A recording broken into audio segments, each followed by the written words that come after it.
সেদিন ছিল শহরের সবথেকে বড় ব্যবসায়ী রাজশেখর চৌধুরী ছোট মেয়ে দিয়ার জন্মদিন। রাজশেখর চৌধুরী তার ছোট মেয়ের জন্মদিন খুব ধুমধাম করে সেলিব্রেট করছিলেন। তার জীবনের কোনো কিছুই অভাব রাখেননি রাজশেখর চৌধুরী। দিয়া এবং রিয়া রাজশেখরের দুই মেয়ে। রাজশেখর চৌধুরী তার দুই মেয়েকেই খুব আদর যত্নে এবং স্নেহে মানুষ করেছিলেন। কিন্তু তাদের জীবনের একটাই অভাব ছিল তাদের মা। তাদের মা দিয়ার জন্মের পরেই মারা যান। এরপর দেখতে দেখতে 12টা বছর কেটে যায়। রিয়া এবং দিয়া কলেজে ভর্তি হয়। রিয়া দিয়ার থেকে 2 বছরের বড়, তাই সে 3rd ইয়ারে পড়ছে এবং দিয়া পড়ছে 1st ইয়ারে।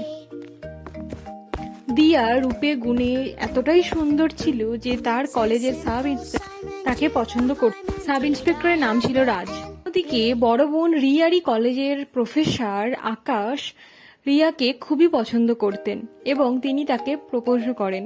রিয়া তাতে কোনো আপত্তি করেন না। পরে একদিন তাদের বিয়ে ঠিক হয় এবং তাদের খুব ধুমধাম করে বিয়ে হয়।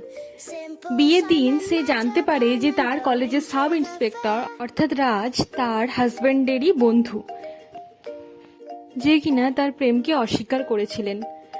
ঠিক সেই দিন থেকে রিয়া ভেবে রেখেছিল যে রাজের ওপর সে প্রতিশোধ নেবে। রাজের যার সাথে বিয়ে হবে তাকে সে ধ্বংস করে দেবে, কারণ রিয়া প্রথম থেকেই খুব জেদি প্রকৃতির মেয়ে। সে যেটা চায় সেটা না পেলে কাউকে সে ক্ষমা করে না।